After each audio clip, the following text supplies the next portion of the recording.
Salam sejahtera diucapkan kepada Prof dan rakan-rakan sekalian. Pada tutorial hari ini, kumpulan kami akan membentangkan tajuk kemajuan internet menjadikan perbahasan sejarah terbuka kepada orang awam dengan merujuk kepada bahan-bahan di internet yang ada kaitan dengan sejarah negara, bina satu perbahasan tentang isu-isu yang menunjukkan baik dan buruk bahan internet kepada bidang sejarah.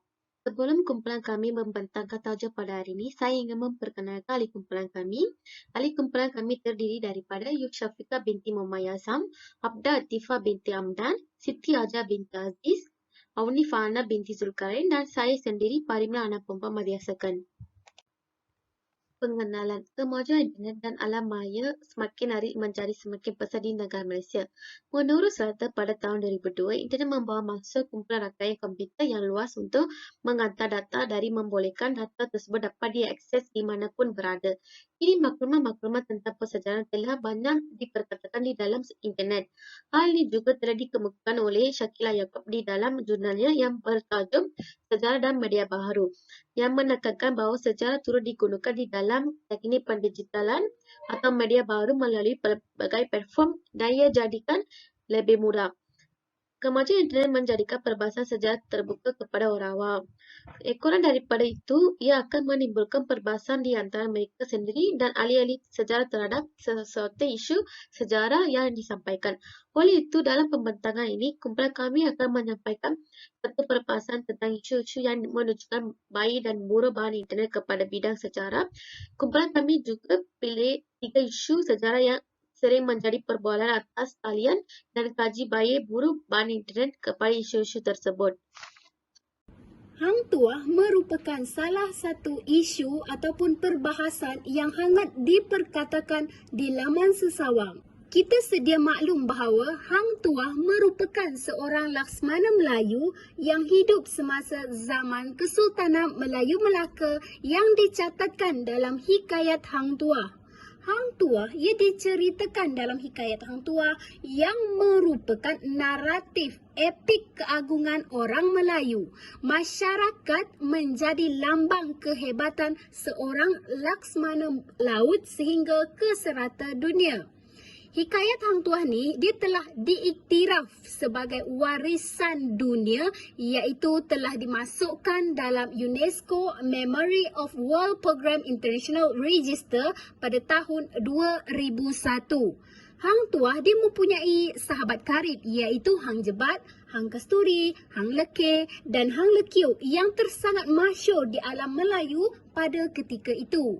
Antara kata-kata Hang Tuah yang terkenal ialah takkan hilang Melayu di dunia.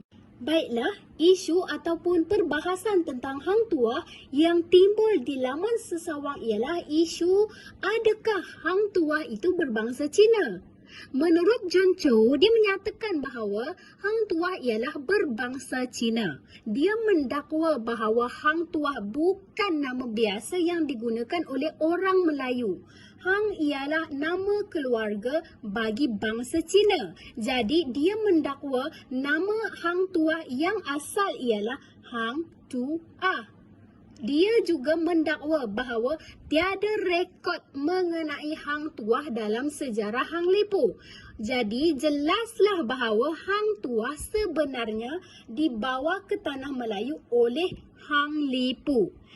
Namun begitu, ada yang menyangkal pendapat tersebut yang menyatakan bahawa Hang Tuah bukan berbangsa Cina. Helmi Effendi menyatakan dalam laman webnya yang menafikan Hang Tuah ialah berbangsa Cina. Dia mendakwa bahawa Hang merupakan pangkal nama orang Melayu pada zaman Kesultanan Melayu Melaka. Contohnya, nama Hang Ali, Hang Iskandar dan Hang Nadim. Dia juga mendakwa bahawa Hang merupakan gelaran yang diberikan oleh Istana Melaka seperti mana istilah Dato' yang kita gunakan pada hari ini. Beliau juga menafikan Hang Tuah dibawa datang oleh Hang Lipu. Hal ini disebabkan melalui hikayat Hang Tuah yang banyak menceritakan kisah Hang Tuah sebagai contohnya. Kisah Hang Tuah menewaskan Ladun Lanun pada usia muda. Kisah Hang Tuah menyelamatkan Bendahara Tun Perak.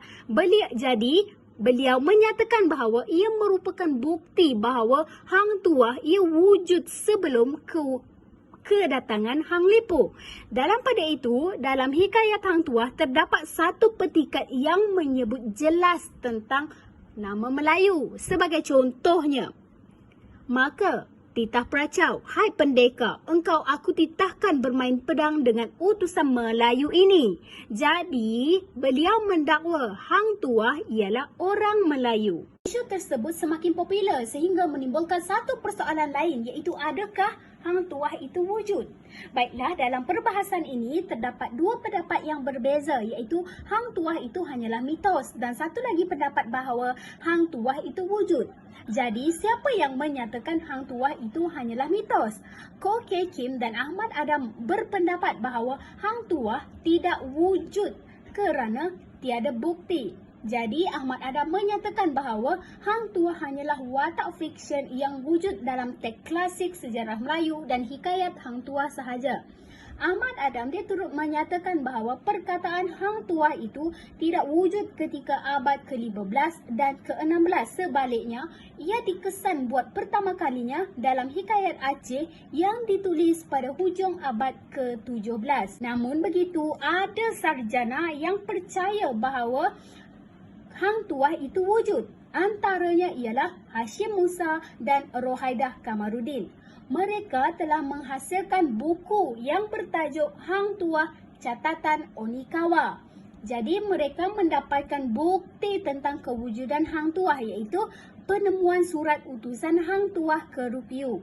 Dalam surat tersebut terdapat nama Laksmana dan menurut Atushu Kobata dan Mitsugu, mereka menegaskan bahawa Laksmana yang dimaksudkan itu tidak lain dan tidak bukan ialah Laksmana Hang Tuah.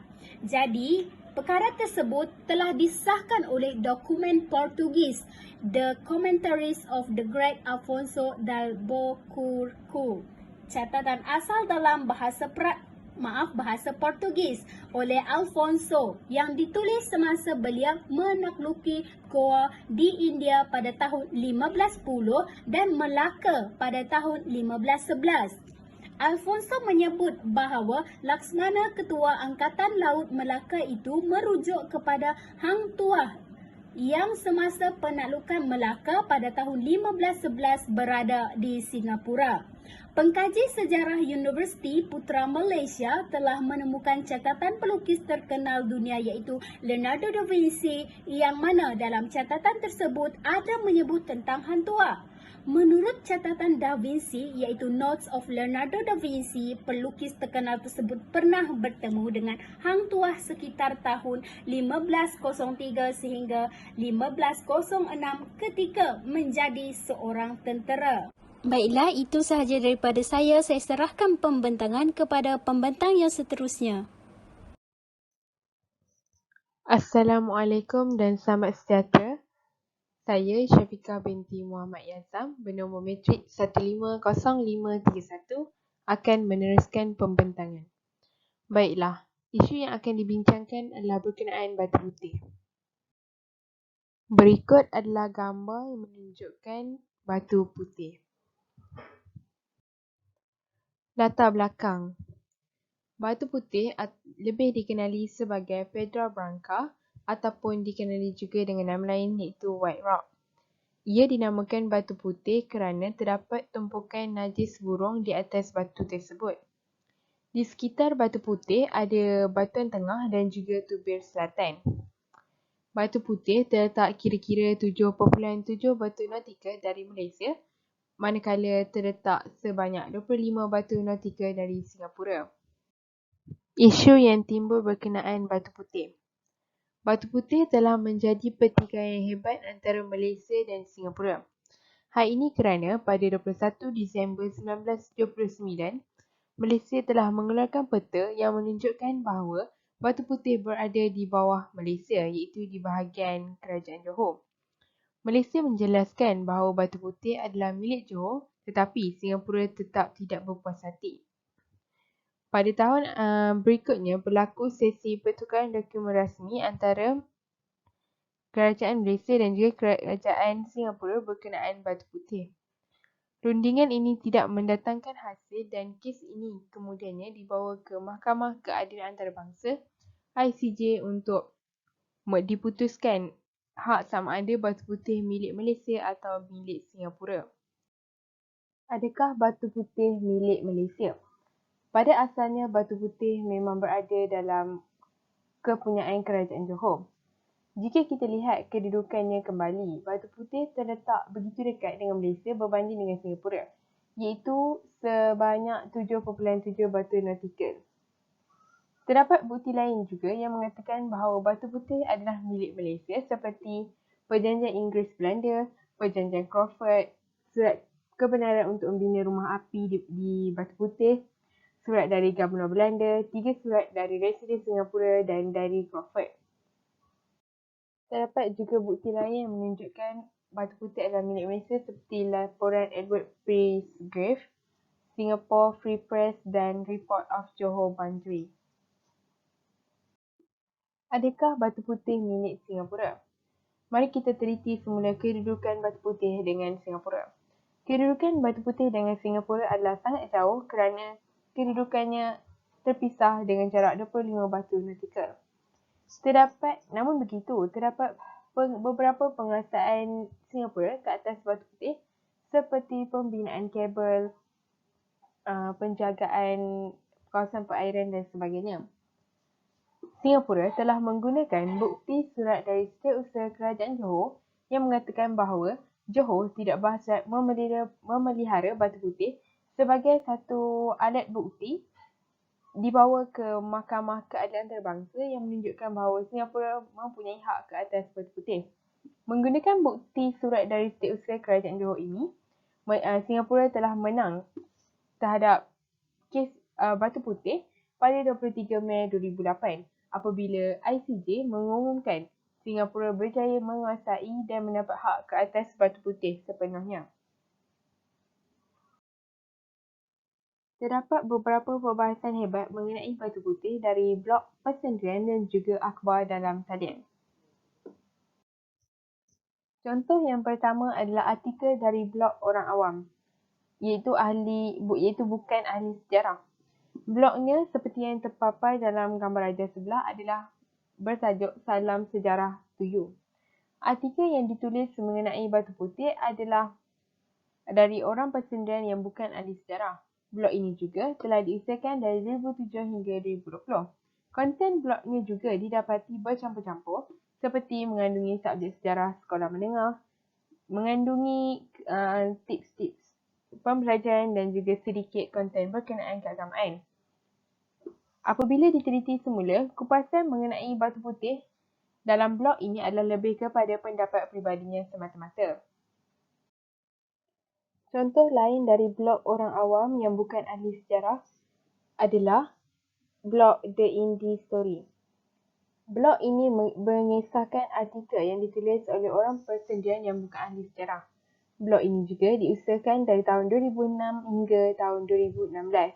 Konten blognya adalah lebih berkisar kepada isu politik dan sedikit sahaja berkenaan dengan isu sejarah. Terdapat juga kupasan mengenai batu putih tetapi penulisnya menulis isu batu putih ini hanya berpandukan Wikipedia dan apa yang difahami semata-mata. Namun begitu, kes batu putih ini tidak berakhir di situ sahaja. Kes ini boleh dibicarakan sekiranya terdapat penemuan fakta baharu. Pada tahun 2018, Tun Mahathir pada masa itu telah menarik diri dari meneruskan perbicaraan rayuan kes batu putih ini. Hal ini telah mewujudkan perdebatan kes dalam kalangan ahli parti politik. Ia juga telah menimbulkan kemarahan dari pelbagai pihak dan mendapat liputan yang meluas dari akhbar dan parti politik lain seperti UMNO dan juga Parti PAS. Berikut adalah contoh artikel yang diperoleh dari akhbar dalam talian, iaitu Pulau Batu Putih, apa rahsia yang disembunyikan page dari akhbar Harakah Daily, dari ahli politik PAS dan juga Pulau Batu Putih. Jangan lupa pengkhianatan terbesar page dari ahli parti politik UMNO. Terima kasih kepada saudari pembentang. Assalamualaikum dan salam sejahtera. Saya Abda Atifah binti Hamdan 151659. Seterusnya akan menyambung pembentangan dengan mengupas isu perbahasan berkaitan isu Parti Komunis Malaya yang wujud pada hari ini kesan daripada kemajuan internet. Sebelum itu, marilah kita melihat sejarah ringkas mengenai Parti Komunis Malaya ataupun dikenali sebagai PKM. PKM telah ditubuhkan secara umumnya pada April 1930 selepas Kongres Perwakilan Ketiga South Seas Communist Party dibubarkan. Semasa Perang Dunia Kedua iaitu pada tahun 1941 hingga 1945, Parti Komunis telah mencapai kerjasama dengan pihak British dan menubuhkan Malayan People Anti-Japanese Army (MPAJA) untuk menghalau Jepun keluar dari Tanah Melayu. Selepas tamatnya Perang Dunia Kedua, PKM telah mengambil alih kuasa pemerintahan Tanah Melayu seketika dan melakukan tindakan kejam terhadap mereka yang disyaki membantu Jepun semasa peperangan. Dianggarkan, MPAJA telah membunuh lebih kurang 2,542 orang Cina, Melayu, India dan lain-lain yang dianggap sebagai tali barut Jepun. Setelah British kembali ke Tanah Melayu, British telah mengisytiharkan darurat untuk membanteras ancaman komunis. British dan Kerajaan Persekutuan telah melancarkan tindakan pembanteras terhadap komunis. Akhirnya, PKM telah menjadi lemah dan terpaksa dibubarkan selepas menandatangani Perjanjian Hatyai pada tahun 1989. Berikut merupakan isu yang dibangkitkan berkaitan Parti Komunis Malaya. Persatuan Persahabatan Berpanjangan Kuala Lumpur Selangor dan Persatuan Persahabatan Abad ke-21 telah menganjurkan forum yang bertajuk Should We Rewrite the History Book pada 29 September 2018 di Dewan Perniagaan Cina Kuala Lumpur Selangor. Panel bagi forum ini ialah Fahmi Reza sendiri dan diiringi oleh sahabat beliau iaitu seorang peguam yang bernama Fadian Nadwa Fikri dan dimoderatorkan oleh Imran Rashid. Dalam forum tersebut, Fahmi Reza telah mengatakan bahawa buku teks tersebut iaitu buku teks sejarah telah menjadi propaganda bagi kerajaan pada ketika itu di mana mereka menekankan kisah perjuangan golongan kanan iaitu UMNO dalam menuntut kemerdekaan tanpa memasukkan sedikit pun mengenai sumbangan golongan kiri seperti PKM. Beliau berpendapat bahawa perjuangan PKM perlu dimasukkan dalam buku teks sejarah dan diberi pengiktirafan terhadap perjuangan mereka. Melalui forum yang dibuat oleh Fahmi Reza dan juga ahli PKM yang lainnya, jelas terbukti bahawa sebenarnya forum ini harus dikaji daripada pelbagai sudut pandangan yang luas serta perlu mendapatkan pandangan daripada ahli sejarawan yang lebih mengetahui mengenai sejarah. Hal ini dikatakan demikian kerana forum tersebut telah menimbulkan kontroversi antara banyak pihak sehingga menyebabkan berlakunya perbalahan di laman sosial. Tambahan pula, jika kita ingin mengubah atau mempertikaikan sesuatu sejarah yang lepas, itu haruslah mempunyai fakta dan bukti yang kukuh dan tidak mengeluarkan sesuatu pandangan sesuka hati kerana setiap pernyataan yang dilontarkan akan mendatangkan kesan baik kepada masyarakat maupun negara. Oleh itu, dapat dikatakan bahawa kemajuan teknologi pada hari ini, terutama dari aspek internet, telah menjadi cabaran terbesar dalam bidang sejarah. Yang kedua, kritikan terhadap Fahmi Reza. Kesan daripada forum Should We Rewrite Our History Textbook telah mendapat kritikan daripada seorang profesor. Profesor tersebut bernama Profesor Datuk Dr. Ramla Adam yang merupakan penulis buku teks sejarah tingkatan 3, merupakan pakar sejarah. Majlis Profesor Negara ada memberi kritikan terhadap forum yang dipanelkan oleh Fahmi Reza. Beliau menegaskan bahawa komunis bukanlah pejuang kemerdekaan, sebaliknya penubuhan komunis adalah untuk menyebarkan ideologi mereka di Tanah Melayu. Beliau menegaskan bahawa pejuang sebenar pada ketika itu adalah seperti askar, polis dan anggota keselamatan yang lain kerana mereka berusaha untuk memerangi komunis semasa komunis membuat kacau bilau di Tanah Melayu selepas berlakunya Perang Dunia Kedua. Profesor Datuk Dr. Ramla Adam turut menasihati para aktiviti seperti Fahmi Reza supaya mendalami dahulu sejarah sebelum bersuara sesuka hati. Beliau juga turut membalas pendapat Fadian Nadwa Fikri iaitu bahawa fakta-fakta mengenai komunis ada dimasukkan dalam buku teks mengenai sejarah kewujudannya, bermula daripada mana dan bagaimana perjuangan mereka.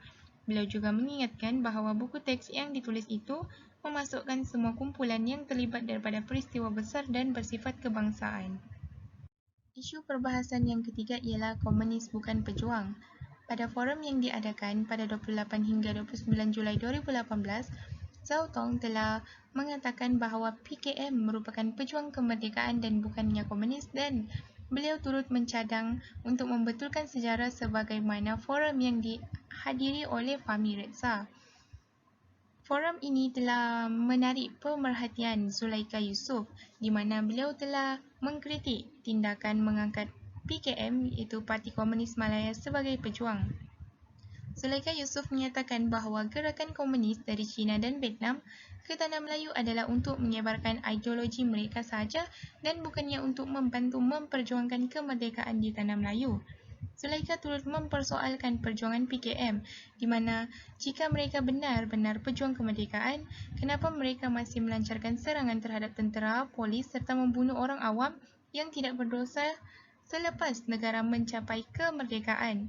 Adakah pejuang kemerdekaan negara sanggup membunuh rakyat senegara mereka walhal pada ketika itu negara telah pun mencapai kemerdekaan? Sudah terang lagi bersulu bahawa PKM merupakan komunis dan bukannya pejuang. Hal ini dikatakan demikian kerana pada ketika itu, PKM juga akan membunuh sesiapa sahaja yang tidak menerima ideologi mereka. Oleh sebab itulah, kita dapat menganggap bahawa PKM ni sebagai pengkhianat negara dan bukannya pejuang. Jika kita fikirkan kembali, apakah rasionalnya forum tersebut diadakan? Seperti forum, perlukah kita menulis semula buku sejarah? Zulaikha turut mempersoalkan rasional pembunuhan 12,000 tentera polis dan rakyat dianggap sebagai pejuang dan bukannya komunis kerana nilai pembunuhan 12,000 tentera termasuk polis dan rakyat bukanlah nilai yang sedikit. Di akhir penulisan beliau, iaitu Zulaikha Yusof, beliau mengharapkan Kerajaan Pakatan Harapan yang pada ketika itu sedang memerintah tegas dalam menolak segala aktiviti atau tindakan yang ingin menulis semula sejarah dan tidak sesekali tunduk terhadap fahaman komunis. Itu sahaja pembentangan daripada saya. Seterusnya saya serahkan kepada rakan pembentang yang seterusnya. Baiklah, saya akan menyambung pembentangan ini iaitu kebaikan internet dalam bidang sejarah. Sememangnya tidak dapat dinafikan bahawa perkembangan internet telah memberi banyak manfaat dalam bidang sejarah iaitu internet dapat membantu mengekalkan keberadaan sumber. Perkara ini berlaku dengan adanya perkembangan internet, sumber sejarah dapat didigitalkan. Proses pendigitalan ini dapat memelihara sumber sejarah supaya boleh digunakan dalam jangka masa yang lama.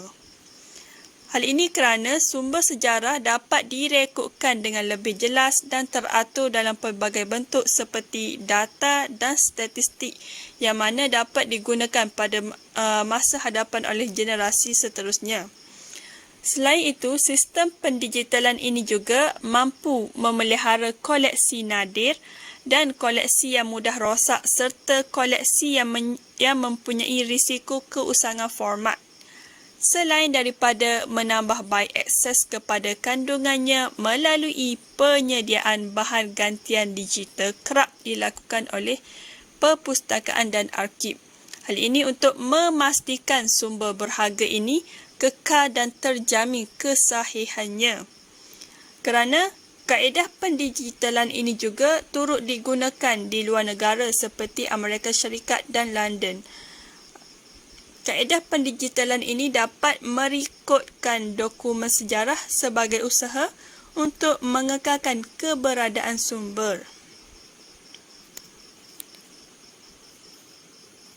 Perkembangan internet juga turut menjadi suatu platform perbincangan sejarah bagi orang awam.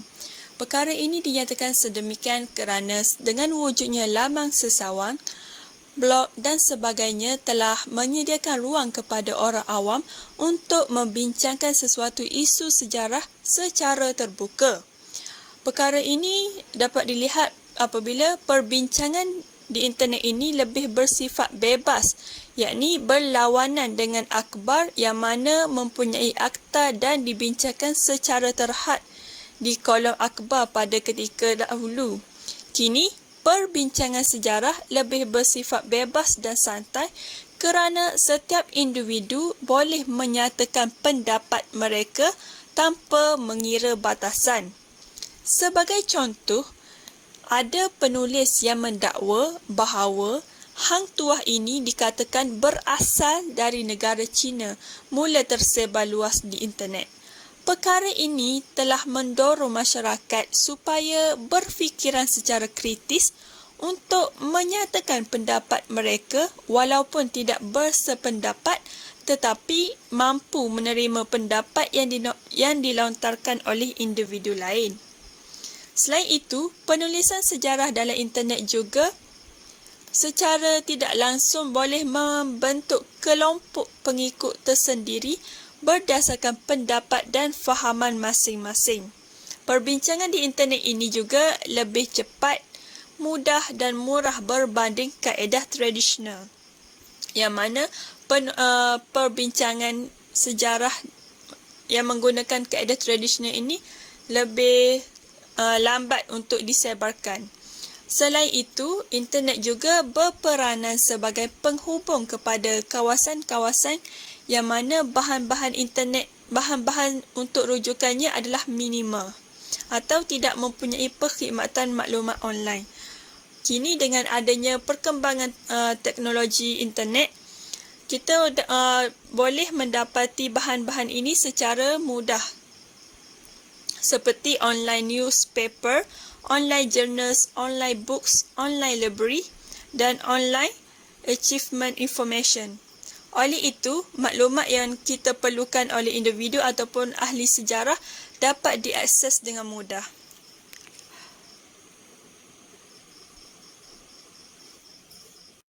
Seterusnya, kemunculan teknologi baharu dalam bentuk internet dan social media ini telah membawa perubahan besar dalam aspek penyelidikan dan pengkajian sejarah. Hal ini kerana dengan adanya teknologi internet dapat memberi peluang kepada penulis amatur sejarah atau orang kebanyakan seperti pelajar universiti untuk berkongsi pandangan dan fahaman mereka terhadap sesuatu isu sejarah yang mana bagi mereka menarik untuk dikupas.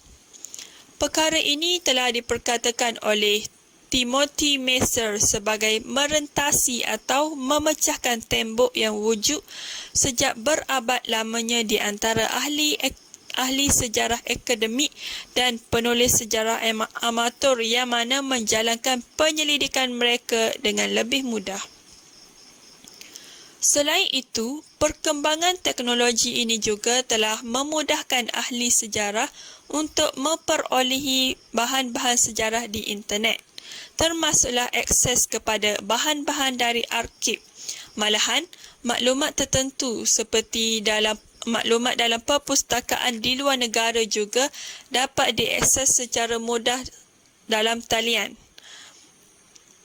Para penulis sejarawan akademik atau amatur juga boleh berkongsi kajian sejarah mereka seperti e-archive, e-journal, laman web persendirian. Sebagai contoh, di negara Singapura mempunyai laman web penyimpanan segala rekod-rekod sejarah dan oral history yang mana dapat diakses oleh masyarakat seluruh dunia. Perkara ini sudah pasti dapat menjimatkan kos dan masa untuk ahli sejarah menjalankan kajian kerana mereka tidak perlu lagi ke lokasi berkenaan. Kini dengan hanya perlu klik satu klik sahaja mereka dapat memperolehi maklumat. Oleh itu, perkembangan teknologi maklumat ini telah membawa banyak perubahan dalam kajian sejarah. Perkhidmatan bahan, dokumen dan maklumat secara talian dapat mempercepatkan kajian sejarah. Meskipun perkembangan internet memberikan banyak kebaikan dalam bidang sejarah, namun tidak dapat kita nafikan bahawa internet juga mempunyai keburukannya terhadap bidang sejarah. Antaranya ialah kebenaran terhadap sesuatu fakta sejarah itu boleh terjejas. Hal ini berlaku apabila orang awam yang mana tidak mempunyai asas sejarah yang baik mempunyai kebebasan bersuara dalam memberikan pandangan mengenai sejarah. Ruang dan peluang ini yang tidak terhad boleh menyebabkan seseorang individu itu sewenang-wenangnya menyatakan pendapat mereka tanpa menyemak semula fakta sejarah yang sahih. Buktinya, sesetengah daripada mereka ini menyuarakan pendapat secara membuta tuli di internet tanpa sebarang bukti yang kukuh, ditambah pula dengan tokok tambah fakta atau peristiwa mengikut pandangan dan nilai mereka. Perkara ini boleh mencetuskan kontroversi. Tambahan pula, penulisan dalam internet ini mudah tersebar dengan cepat dan sukar dikawal. Oleh hal itu, kebenaran terhadap sesuatu fakta atau peristiwa sejarah ini akan terjejas. Ia akan mengakibatkan pembaca menjadi keliru akan fakta atau peristiwa sejarah yang sebenarnya berlaku. Sebagai contoh, dalam memerihalkan kewujudan hantuah, terdapat segelintir daripada mereka memberikan pandangan tentang hantuah ini tidak mempunyai kemahiran dalam persejarahan dan tidak mempunyai bukti yang kukuh untuk menyokong tulisan mereka di internet. Seterusnya, keburukan perkembangan internet ialah hak cipta atau pengkajian oleh ahli sejarah yang sebenar akan terjejas. Hal ini kerana sebelum wujudnya internet, sumber-sumber sejarah ditulis dan dimiliki oleh ahli-ahli sejarah itu sendiri. Hasil penulisan karya juga dihasilkan oleh ahli sejarah berdasarkan bukti yang sahih dan berdasarkan pengalaman kajian mereka sendiri. Tetapi, kini kebanyakan orang awam yang menulis tentang fakta dan peristiwa sejarah itu hanya merujuk kepada hasil kajian ahli sejarah terdahulu. Malah terdapat juga yang mengatakan pengkajian tersebut adalah milik mereka sendiri, sedangkan mereka hanya mencedok dari hasil kajian ahli sejarah yang lain. Hal ini akan mengakibatkan hak pengkajian yang dilakukan oleh ahli sejarah yang sebenar akan terjejas. Terima kasih atas pembentangan tadi. Secara rumusnya, kemunculan internet ini dianggap sebagai platform baru dalam pengajar sumber sejarah. Internet boleh memberi manfaat dan keburukan bergantung kepada pengguna internet. Kita perlulah memanfaatkan penggunaan internet terutamanya dalam pengajar sejarah agar kita sentiasa mengikuti perkembangan semasa. Setiap orang hendaklah berguru dengan pakar sejarah secara teliti agar ilmu itu lebih tulen dan asli serta tidak sesat.